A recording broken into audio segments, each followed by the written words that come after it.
Ali, bet, dagdagan. Nagaratol. Nilindog na dyan.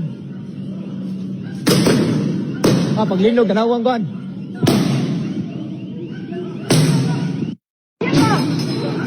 Samantala, isang magnitude 5.8 tectonic earthquake ang yumanig sa bahagi ng Hilagang Cebu kaninang madaling araw, October 13, bandang 1:00 ng umaga. May lokasyon ito na 11 kilometers south, 21 degree west of City, Bugo, Cebu. May lalim ito na 5 kilometers mababaw at ang origin nito ay tectonic magnitude 5.8. Dahil sa mababaw na lalim, ramdam ang pagyanig sa malawak na lugar ng Visayas. Intensity 5, malakas, Tabuela, Bugo, Tabugon, Sam Remeo, Madilin, at Daan Bantayan, Cebu. Intensity 4, Katamtaman, Bantayan, Katmon, Sugod, at Tuburan, Cebu. City of Iloilo, City of Rojas, at Postenvedra, Capiz. Intensity 3, mahina hanggang katamtaman, Argao, San Francisco, at San Fernando, Cebu. City of Tagbilaran, Carlos P. Garcia, at Dawis, Bohol. City of Canlaon at City of Himamaylan, Negros Occidental. At Intensity 1 naman mahina sa City of Legazpi, Albay. Mga kababayan, sa Cebu mabuti at walang naiulat na pinsala sa ngayon. Ngunit ang lakas na iyon ay sapat para magpaalala sa atin na aktibo pa rin ang mga fault lines sa Visayas. Ayon sa PHIVOLCS, walang inaasahang aftershocks pero panawagan sa lahat, review your earthquake drill. Laging tandaan, duck, cover, and hold. Sa ganitong mga pagkakataon, ang tamang kaalaman at kahandaan ay pinakamabisang proteksyon. Minsan, mas nakakatakot ang panik kaysa lindol mismo. Namataan ng PHIVOLCS ang pagbuga ng abo mula sa Bulkang Canlaon.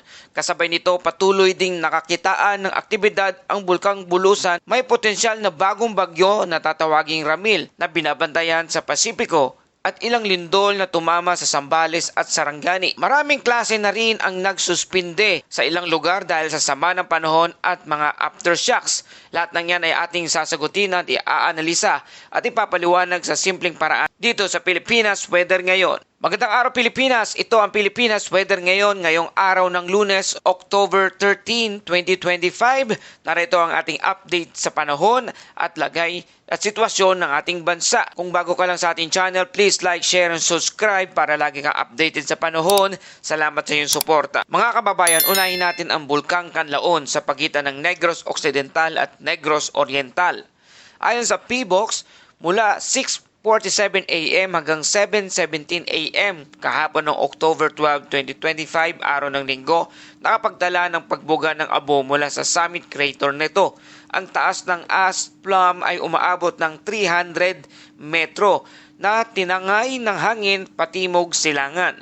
Kahit walang kasunod na malakas na pagsabog, mananatili pa rin sa alert level 2 ang bulkan. Ibig sabihin, may moderate na volcanic unrest.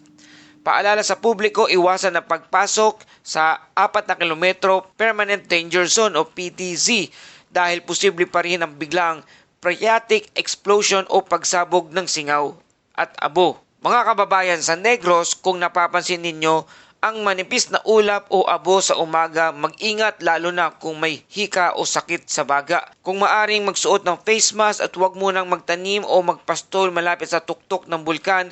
Kahit mukhang tahimik ang Canlaon, isa itong mga aktibong bulkan kaya huwag maging kampante. Samantala, sa Sorsogon, naglabas din ng abiso ang PHIVOLCS matapos maitala ang 72 volcanic earthquake sa paligid ng Bulkang Bulusan mula kahapon. Nananatili sa alert level 1, subalit ay sa mga eksperto, posible pa rin ang biglaang phreatic eruption. Ito yung pagsabog ng singaw at abo kahit walang magma na lumalabas. Iwasan ang paglapit sa 4 na kilometrong permanent danger zone at maging alerto sa ashfall o lahar flow lalo na kapag may ulan. Mga taga Sorsogon at Karatig probinsya, kung may naririnig kayong parang buga o maamoy na sulfur sa paligid, mag-report agad sa barangay o LGU.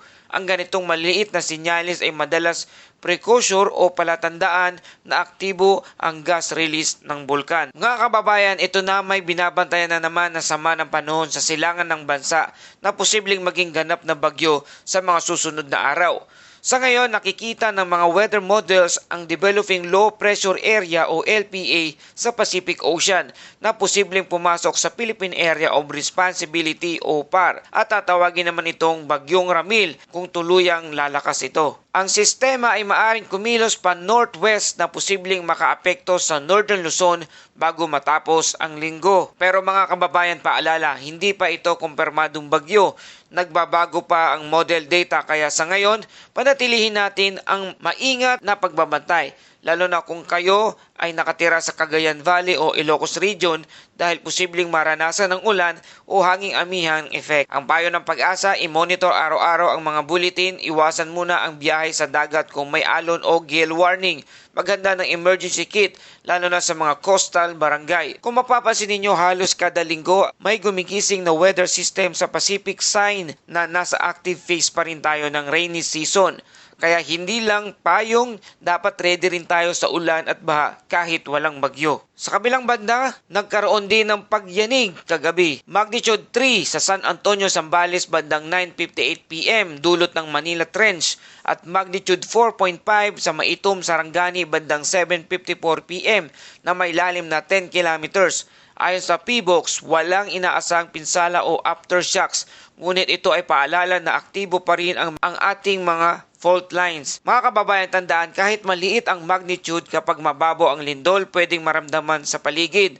Laging tandaan ang duck, cover, and hold sa tuwing may pagyanig. Sa mga magulang at estudyante, narito ang pinakahuling kanselasyon ng klase. As of October 13, 2025, no face-to-face classes dahil sa flu outbreak at mga safety inspection matapos ang mga lindol. Sa Metro Manila, NCR Public School, October 13 to October 14, Lunes hanggang Martes. Malabon, Marikina, Parañaque, all levels. Agusan del Sur, Davao Oriental, General Santos City, Tandag City, Surigao del Sur, all levels October 13 hanggang October 14. Kung kayo ay nasa mga lugar na ito, gamitin ang pagkakataon para magpahinga at manatiling updated online. Teachers, salamat sa patuloy na serbisyo kahit modular o online class setup na. At para sa ating Bible verse of the day, sa kabila ng lahat ng nangyayari, pagputok ng bulkan, lindol, ulan at lagi nating tandaan na may Diyos na tapat at nagbabantay. Mula sa Nahum chapter 1 verse 7, ang Panginoon ay mabuting kanlungan sa panahon ng kaguluhan. Siya ay nagmamalasakit sa mga nagtitiwala sa Kanya.